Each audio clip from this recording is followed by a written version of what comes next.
A esta hora contamos con la presencia de Nigmer Evans, politólogo venezolano. Está ya listo para hablar con ustedes sobre la situación política actual en el país. Nigmer, gracias por aceptar esta invitación. Bienvenido. Buenos días, Mario, y muchas gracias a ti y al equipo de Pay. Nigmer, mucho se ha hablado en estos últimos días sobre una posible negociación para lograr una transición pacífica en el país. Quisiera conocer tu opinión sobre estos escenarios. Fíjate, hay un esfuerzo importante por parte del eje de lo que podríamos denominar la democracia, la izquierda democrática en América Latina. Algunos lo denominan las potencias de izquierda de América Latina. En todo caso, estamos hablando específicamente de México, de Colombia y de Brasil, a la cual se le suma Chile, que no es un país, no es un gobierno que ha tenido una extraordinaria relación con Maduro, pero no deja de ser de izquierda. Y además ya se ha hecho pública la postura del gobierno de los Estados Unidos de acompañar este proceso de búsqueda de intermediación para la resolución del conflicto en Venezuela, y la búsqueda de un mecanismo de negociación, de diálogo. Es interesante esto que se plantea porque fundamentalmente estos tres países son países que han sido aliados políticos de trayectoria del chavismo y heredaron eso de lo que podríamos llamar la etapa del madurismo, la presidencia de Nicolás Maduro. Sin embargo, en los últimos tiempos ha sido muy conflictiva el mantenimiento de esta relación y de esta especie de acompañamiento o protectorado por parte de estos países, siendo México, por ejemplo, el facilitador, uno de los primeros facilitadores del proceso de diálogo entre el gobierno y la oposición, siendo Petro quien ante las elecciones planteó la posibilidad de llegar a un tipo de acuerdo de respeto del perdedor, y siendo Lula quien, ante la imposibilidad de poder inscribir su candidatura a María Corina Machado, prácticamente la mandó a que inscribiera a otro, y efectivamente María Corina terminó inscribiendo a otro y terminó reconociendo el liderazgo de María Corina en el territorio venezolano. Creo que en esas tiranteses en relación a sus posturas se le ha hecho muy difícil el sostenimiento del apoyo del gobierno de Maduro, porque además una mentira es difícil de ocultar. Al final siempre una gran mentira. Si un gobierno, si alguien en el poder se soporta absolutamente sobre una gran mentira, pues al final la verdad siempre va a estar develada entre cielo y tierra y en algún momento se verá. Pero esta además es una gran mentira que es difícil soportar, ni siquiera por algún tipo de empatía desde el punto de vista ideológico, desde el punto de vista político, desde el punto de vista económico, porque muchos de estos gobernantes en su momento se vieron beneficiados de financiamiento por parte del gobierno de Chávez para el desarrollo de sus políticas dentro de sus territorios. Entonces, al encontrarse en un momento de dificultad, fundamentalmente Marjorie, por el hecho de que los primeros impactados en que Maduro se mantenga en el poder y mantenga una política antidemocrática, como proyecta evidentemente seguir manteniendo, pues la ola de migración que viene va a ser brutal y va a impactar directamente en Colombia, directamente en Brasil y también en México, porque México es la zona de contención para pasar a la frontera hacia los Estados Unidos, y como sabemos una gran ola migratoria, un gran porcentaje se va hacia los Estados Unidos por vía terrestre. Entonces, estos gobiernos que han llegado por vía democrática al poder en sus países, en sus territorios, se deben a un electorado. Y ese electorado le está exigiendo a sus gobernantes que contengan, que busquen la manera de contener estas olas de migración que muchas veces generan un desplazamiento no deseado de sus territorios y genera problemas y conflictos en sus territorios por las medidas que se tienen que tomar en función de la recepción de estos migrantes. Por supuesto que esta presión tiene un impacto directo en los procesos de toma de decisión, porque ellos se deben a los votos de esos ciudadanos, a diferencia de Venezuela, en donde ya ni siquiera los votos de los ciudadanos generan algún tipo de impacto para poder mantener siquiera la apariencia de una vocación democrática, un Estado de Derecho y de justicia en nuestro país. Nigmer, para algunos analistas internacionales la posición de gobiernos de la región ha sido todavía como muy tibia, no saben qué esperar de estos tres del gobierno, y para otros, como es el caso de Núñez Feijóo, vemos hoy cómo pide a la Unión Europea que tenga una posición más rotunda con respecto a lo que ha pasado en Venezuela. Solicitar en este momento transparencia electoral queda desfasado ante esa realidad que tú señalas que no se puede tapar con un dedo. Mira, yo creo que un elemento que puede ilustrar en este momento cómo se están moviendo las fichas del tablero en el contexto internacional fue lo que sucedió recientemente en la OEA. O sea, cuando el pueblo venezolano decepcionado ve la votación que se hace en la OEA en relación con el comunicado y la posición de la OEA ante Venezuela, y observamos que Colombia y Brasil no votaron, se abstuvieron para poder votar en relación con el voto que faltaba para que fuese un comunicado contundente desde el punto de vista del escrito, pero de poco impacto real hacia el territorio venezolano, porque ya Venezuela ni siquiera forma parte de la OEA. Y vemos que ese voto salvado de Brasil tiene como correlato el hecho de poder resguardar la embajada de Argentina y de Perú en Venezuela, y en específico resguardar la embajada de Argentina, que tiene a 6 venezolanos en condición de asilo en su embajada, y que se estuvo a punto de poner en riesgo a esos 6 asilados como consecuencia del retiro de la misión diplomática argentina de Venezuela, de Argentina en Venezuela. Pues creo que se está muy claro que la estrategia y la utilización del manejo de las fichas sobre el tablero tiene que ser mucho más delicada que el buen deseo que tenemos todos los venezolanos de que todo el mundo se pronuncie en contra del gobierno de Maduro. Con esto no estoy diciendo que no podamos juzgar eventualmente algunas posiciones de tibias. Sin embargo, en el caso de estos 3 gobiernos, sin duda, que vienen además de ser aliados de Maduro y que terminan siendo una puerta para la posibilidad de la comunicación verdadera y certera que no tiene más nadie con el gobierno de Maduro, pues sin duda que hay que entender la prudencia diplomática con la cual se mueven. Ahora, el resto del mundo, que ya ha asumido una postura contundente y radical en relación con lo que sucede en Venezuela, pues por supuesto que es difícil que puedan mantener otra postura que no sea esa. Pero, por ejemplo, Noruega, que ha sido mediador, por ejemplo, y que tiene relaciones muy fuertes con todo el tema de la Unión Europea, evidentemente que tiene que incidir o ser un elemento de equilibrio en este contexto y no radicalizarse. O sea, aquí hay que tener actores encima del tablero en todas las posiciones, en las posiciones más radicales y de exigencia, en las posiciones medias de acercamiento y aproximación. O, por ejemplo, en el caso del gobierno de Chile, con el gobierno de Boric. Boric ha sido un presidente tajante desde el día uno de su gobierno en relación a diferenciarse de lo que ellos incluso dicen que no es izquierda en Venezuela. Sin embargo, el Partido Comunista de Chile tiene una excelente relación con el Partido Socialista Unido de Venezuela. A ver, igual pasa con Morena en México, igual pasa con las organizaciones que apoyan a Petro en Colombia. Bueno, esto sucede en países democráticos, en donde el partido y el Estado no se confunden y en donde pues el partido tiene una autonomía y el gobierno asume otras responsabilidades. Insisto, en el caso chileno, Chile no deja de ser importantísimo y la posición de Boric no deja de ser simbólicamente importante porque incide en la izquierda del mundo. Y esa presión de la izquierda del mundo, dándole la espalda,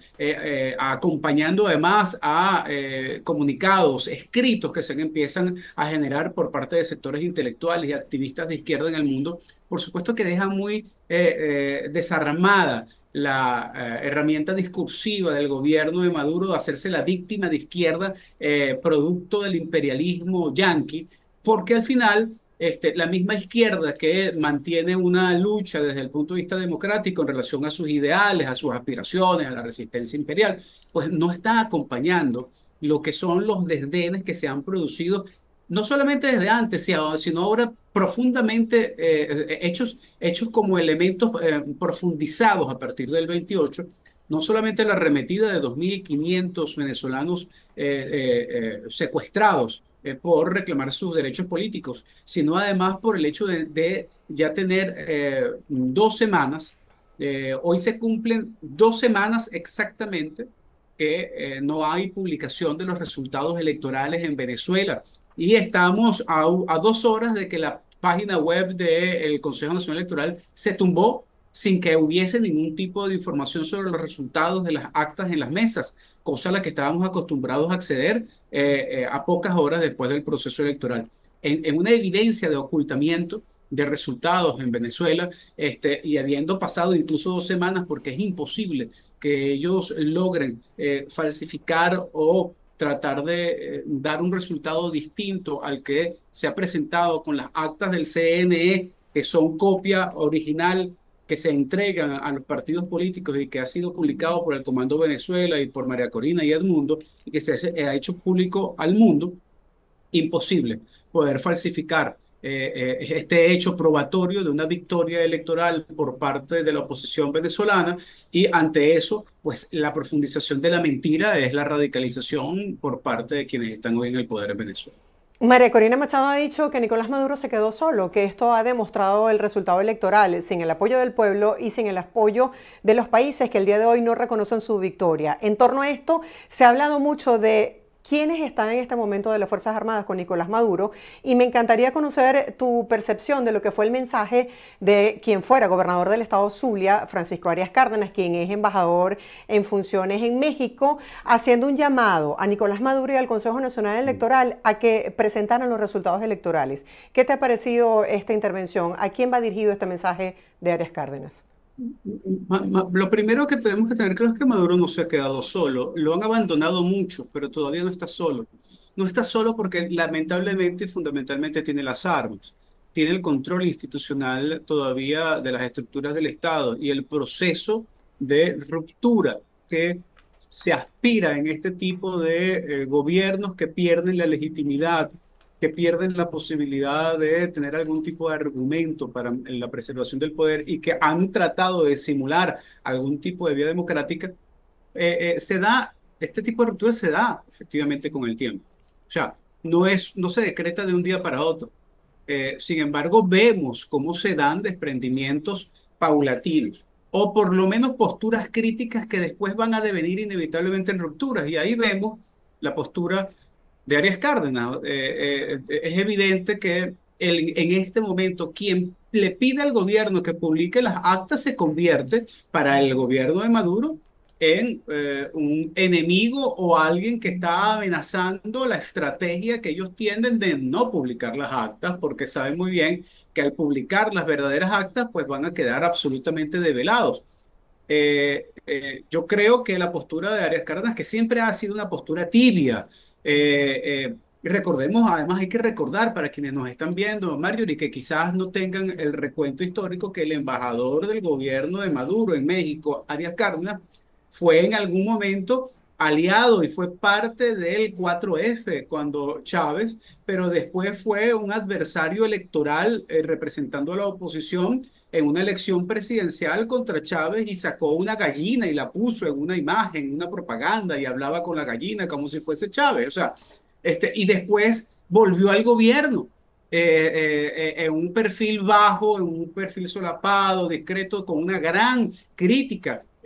habiendo sido el máximo representante de la oposición venezolana, y hoy ese que está en la embajada representando al gobierno de Maduro en México, pues ante una presión inevitable, especialmente por las posturas que él ha asumido, pues asume una postura tibiamente crítica que ya es un atrevimiento que hay que agradecer, que es el hecho de que pida las actas. Bueno, esa presión que ha recibido Arias Cárdenas para escribir lo que escribió en un artículo de opinión, siendo todavía embajador del gobierno de Maduro en México, es exactamente lo que están viviendo todos aquellos que están en el entorno de Maduro, e incluso el mismo Maduro, Marjorie, porque cuando Maduro se presenta delante de las cámaras, agotado, agobiado, y tiene que pedir una taza de café porque tiene sueño, es una clara sintomatología de agotamiento, y de un estado anímico de desesperación, que el mismo entorno en la cámara lo evidenciaba en su rostro cuando vieron este agotamiento, y a partir de esa aparición de Maduro, pues parece que lo mandaron a descansar. Esta presión es una presión que vive en cada uno de los actores que en este momento está acompañando la justificación de una mentira que es insoportable, y que la viven cuando se acuestan en la cama, cuando se paran y conversan con su familia, cuando se atreven algunos a salir a la calle, solos, sin resguardo o cuando hablan por teléfono con la familia, es que seguramente parte de ella está fuera del país. O sea, es una presión real y concreta porque la presión social sobre esos sectores que se vive en Venezuela es imposible de disimular. Que se genera, dirían los psicólogos sociales, una gran disonancia cognitiva. O sea, una cosa es lo que ellos piensan y otra cosa es la que ellos hacen. Ellos piensan que están haciendo el bien. Muchos de ellos estarán convencidos que están labrando una lucha por el antiimperialismo y cualquiera de estas prosopopeyas que se inventan discursivamente y se lo creen. Pero al final lo que están haciendo es atentar en contra de los venezolanos, en contra de la vida de los venezolanos, de los derechos humanos de los venezolanos. Y cuando ven a su máximo dirigente ofrecer dos campos de concentración a venezolanos que han sido enjuiciados sumarialmente sin pasar por ningún proceso y el mismo Maduro los enjuicia sumarialmente y los manda a Tocorón. O sea, estamos hablando, por supuesto, de una cosa que no cabe, que no es compatible con ese discurso supuestamente de izquierda que han defendido durante tantos años. Tiene que haber una disonancia, una contradicción muy poderosa que genera supresión a mediano plazo, Marjorie, de manera inevitable. ¿Cuál ha sido el objetivo y además cuán efectivo ha sido el hecho de ese discurso, esa narrativa con violencia para el pueblo de Venezuela? Bueno, lo que ha generado dos elementos, Marjorie, en el pueblo venezolano. Uno, por supuesto, es el lógico, es el primero, es el instintivo. Es el de la reacción de defensa, de protección, de temor, de miedo. Lo que estamos viviendo en Venezuela es terrorismo de Estado.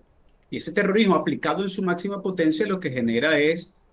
incluso hasta en mi caso, en este momento, yo estoy tratando de medir mis palabras, aunque es inevitable tratar de hablar de mi país y no decir la verdad. Pero nosotros, los que estamos en el territorio venezolano, nos autocensuramos, nos controlamos o tratamos de ser lo más ecuánimes posible para no evitar, para no tentar a quien tiene el poder de que genere una acción de persecución, como ya lo he hecho con más de 2.500 venezolanos a lo largo y ancho del país, rompiendo rejas violando o teniendo que ser transmitidos en vivo, como el caso de este muchacho, dirigente del movimiento LGTBQ+, Kobe, si mal no me equivoco, su nombre. En el caso de la dirigente de Venezuela en portuguesa, que le reventaron la reja siendo abogada y pidiendo que le presentaran la orden de allanamiento o de detención, y así como esos dos casos, no te digo los que van al aeropuerto y desaparecen durante días o durante horas, o el caso de Américo de Gracia o de William Dávila, que lo secuestran en plena calle y después aparecen en el helicóptero. O sea, además, no basta con salir a la calle y ver cómo en cada esquina se pasan unos cuadrantes de motorizados, si no son colectivos, son funcionarios de defensa y seguridad y automóviles y vehículos de la DGCIN. O sea, Caracas está sitiada y el resto del país también. Hoy hay que hacer un llamado en especial a la situación del Estado Apure, en donde la persecución en contra de los dirigentes políticos allá no ha dejado a un solo dirigente en pie, todos están enconchados, Marjorie. O sea, es una situación dramática lo que está viviendo hoy el país, y por supuesto que se genera este primer episodio que es el de temor, pero también genera otro episodio, Marjorie, que es el episodio de la reflexión de que han generado el hecho de que perdamos todo excepto la dignidad. Y entonces también está la capacidad de dar respuesta al llamado de la dirigencia, como lo está haciendo en este momento María Corina y Edmundo González, hacia el 17, hacia este sábado, y la voluntad que tiene la gente de, bueno, ya no tenemos nada que perder, hay que movilizarnos, hay que activarnos. Esa demanda que está pidiendo el pueblo venezolano, su dirigencia, de, bueno, convóquennos y movilícennos porque está pasando el tiempo y nosotros necesitamos demostrar que organizados también podemos tener fuerza y podemos reaccionar ante estas arbitrariedades y estas acciones de violencia y de terrorismo de Estado. Entonces, es bastante ambivalente la postura en ese sentido, pero creo que esta segunda está prevaleciendo sobre la primera, porque aquí al final la realidad es que alguien que opine o que deje de opinar igual está en riesgo. Entonces ya pareciera que lo que se hace es revertir la condición y todo el mundo no solamente quiere opinar, sino que también quiere hacer en función de poder sumar hacia la defensa del resultado del 28 de julio, que es una acción absolutamente democrática y constitucional, porque es buscar respetar la soberanía del pueblo venezolano, artículo 5 de la Constitución. La soberanía radica en radica en el pueblo y se expresó el 28 de julio de este año. Sí, algunos analistas políticos, Nickmer, han dicho que en comparación a otros procesos críticos de represión en el país, en esta oportunidad no solamente se está reprimiendo, por así decirlo, a la dirigencia política opositora, sino a las bases del pueblo de Venezuela. Si pudiésemos hacer este análisis para nuestra audiencia, ¿qué nos pudieses compartir? Mira, precisamente esta política de terrorismo de Estado ya no solamente es una política de terrorismo que va orientado hacia la dirigencia política, tal como tú lo has planteado, y como lo recoges de diferentes análisis. O sea, es además la expresión totalizada de esos 2.500 detenidos, cuya mayoría es de jóvenes, jóvenes que o estaban viendo una protesta o estaban en su casa son víctimas de esta aplicación Ven App, en donde a cualquiera que sepan que es opositor, pues ponen lamentablemente a un sector muy pequeño de la población a ser delatores de otros vecinos que en algún momento manifestaron su posición política, la denuncian a través de una app y entonces esto sirve como excusa, no solamente, por cierto, para detener políticamente, sino además también para hacer un gran negocio, Marjorie, porque hay que denunciar que muchas de estas detenciones son detenciones con un objetivo económico, porque le están cobrando a las familias entre $1.500 y $20.000 para no ser procesados ni señalados de terrorismo después de que son detenidos. O sea, en esta circunstancia estamos en una circunstancia en donde si el representante máximo del Estado es capaz de hacer lo que hace con los votos, pues los funcionarios inferiores sienten la libertad de hacer cosas peores y más atroces. Esta circunstancia al final lo que nos lleva es a entender que cualquiera podemos ser víctimas. Y entonces aquí las bases de las organizaciones de los partidos, pero además también cualquier ciudadano, termina siendo objeto de persecución o de acoso por parte del terrorismo de Estado. Y creo que esa es como la etapa más culmen de o el desarrollo de ese terrorismo de Estado que al final ya hace sentir a la población venezolana que, insisto, no hay nada más que perder que la dignidad. Entonces, al sentirnos todos objetivo político de una autocracia, pues lo que queda es dar un paso adelante y avanzar en función de organizarnos para poder resistir ante estas acciones que se desarrollan por parte del terrorismo de Estado y dar una presencia mucho más contundente. Y ahí es en donde la dirigencia política y el liderazgo político pues tiene que dar las orientaciones necesarias para poder avanzar. Se habla de negociaciones, intermediaciones de países y quisiera saber tu opinión, que tienes una vastísima experiencia en este tema. ¿De qué dependería que Nicolás Maduro reconozca los resultados electorales y qué serviría como presión para llegar a este punto? Mira, creo que ahí hay dos líneas muy claras. Una que es la capacidad que tenga el contexto internacional de demostrar su capacidad de aislamiento, su capacidad de no congeniar con lo que está pretendiendo instaurarse en Venezuela y como consecuencia de eso mostrar las consecuencias que va a traer, no solamente para el país, porque al final, si tú instauras unas sanciones que lo que van a repercutir en el perjuicio de la población venezolana, ellos se van a frotar las manos y van a decir, no importa, yo sigo igual como dirigente acumulando riqueza. El tema es que efectivamente cualquier tipo de acciones de este tipo, que son decisiones autónomas de países extranjeros, que por cierto, yo no secundo ni que promuevo, pero que sin embargo entiendo geopolíticamente que tienen que si se ejecutan es porque tienen que tener algún tipo de impacto. Bueno, este impacto tiene que generarse a quienes realmente están generando una política de terror en un estado y no a la población que está siendo terrorizada. Pero también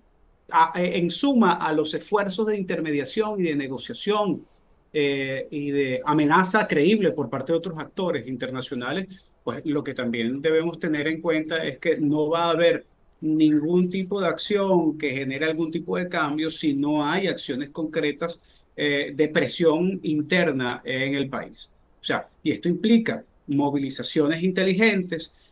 protestas inteligentes, y cuando digo inteligentes es aprendiendo de los errores del 2014, del 2017, incluso del 2019.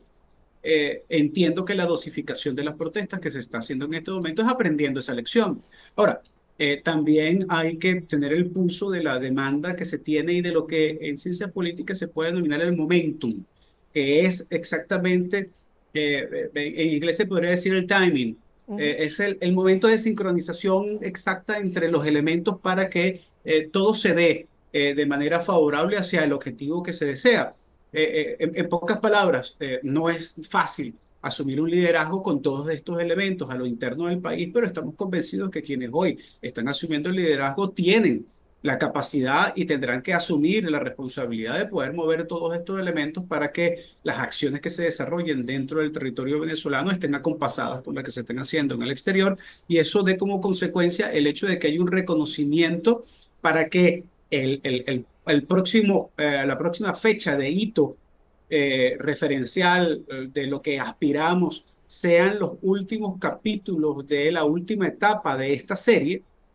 se puedan desencadenar hacia el 10 de enero, que es el momento en que tiene que asumir el nuevo presidente de Venezuela. Has hablado de un tema importante, el tiempo. Muchas personas se preguntan, ok, fue convocada una nueva movilización a nivel mundial para este sábado, pero mientras pasan los días, acabas de señalar 2 semanas sin que se den los resultados electorales por parte del ente comisionado para hacerlo, que es el Consejo Nacional Electoral. ¿Quién gana con este tiempo? ¿Quién gana con esta pausa? Y justamente, ¿qué no se está haciendo hasta este momento? Depende, Mario, y depende porque creo que generalmente decíamos, y así era, que el más habilidoso para ganar tiempo y así ganar circunstancias que permitan alargar su estadía en el poder era el gobierno. Pero creo también en este momento que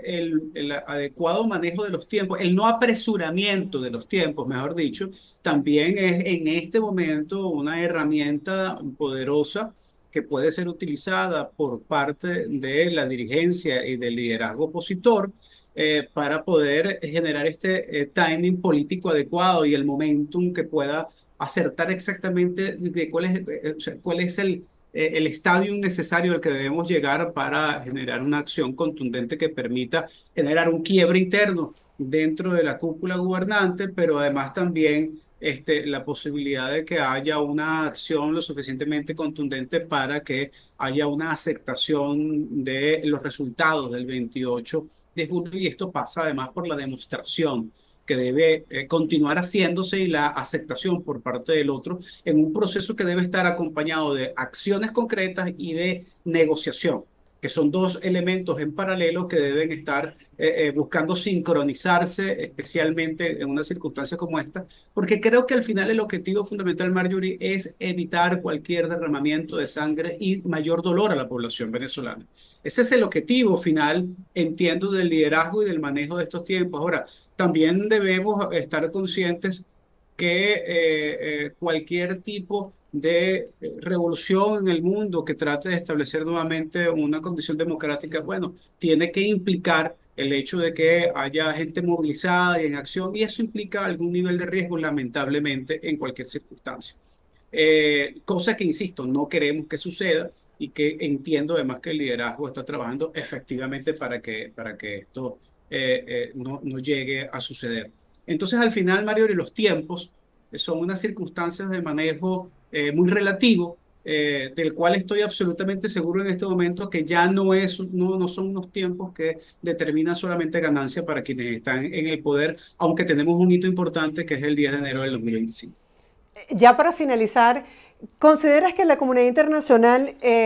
y a nivel mundial que siguen titulando y manteniendo un espacio especial para Venezuela en medio de todos los problemas que tiene el mundo, crees que se tiene una visión mucho más clara de cuál es la situación interna en Venezuela?